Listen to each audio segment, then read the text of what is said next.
Most primary school teachers are probably comfortable with the idea of circles or circle time.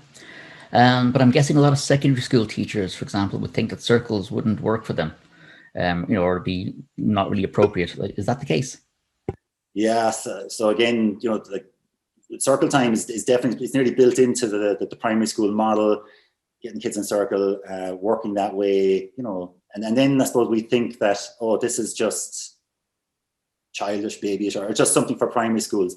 But I mean, there's many examples. Michelle Stowe, have to mention Michelle Stowe. She's got a video easily if you type in Michelle Stowe and circle time, you'll see a brilliant secondary school example of a circle in action, problem solving circle.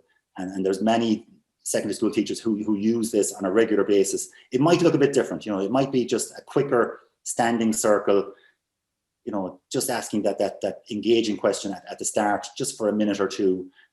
Sometimes it's, depending on the layout, I mean, the architecture of a classroom then can mitigate against it. If you're in a science lab, or it's benches, or you can't move tables around, you might just get kids sitting on tables, so that they call it a squircle rather than a circle, a square circle. But it can be used. It can be used very quickly. It can be used for teaching, as well as that kind of engaging piece. But ultimately, I mean, I suppose it comes back to why. Why would you do the circle at all? If you don't understand the why, you're just going to look at it and what's in it for me. But if you understand that by fostering a greater sense of belonging, of community, of safety, psychological safety, your kids are going to feel, your students are going to feel more part of the class, safer, and that little bit of fun, if you like, as well. We're 31% smarter when we're in a positive mood. So, I mean, I've had teachers, I've introduced circles maybe on the first or second night of a course. They come back the next week. They said that they had, pineapple on pizza, yes or no, rips around the class in 90 seconds. And they've worked so much better.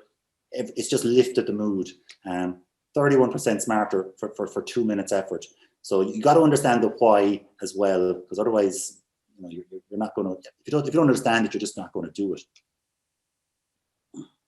Yeah, I suppose for secondary school kids, if they're going into the corporate world at some stage in the future, they'll get very reacquainted with circle time, because they call them huddles or morning briefings, but it's essentially circle time. Get everybody on the same page. If you go to any ongoing training, whatever it is, generally you sit in a circle. Someone will stand up beside a flip chart at the start of the day, expectations for the day, or group agreement, whatever it is. So we do it at primary school, we do it in the adult world, but for some reason there's I suppose it's a fear, maybe anxiety. Are they going to think this is babyish?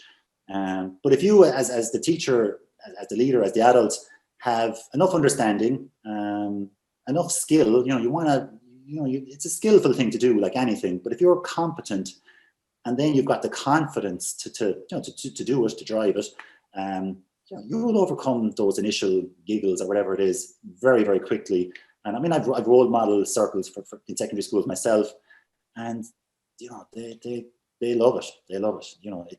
It's just a little bit of confidence and persistence to get over any would-be misconceptions or hang-ups.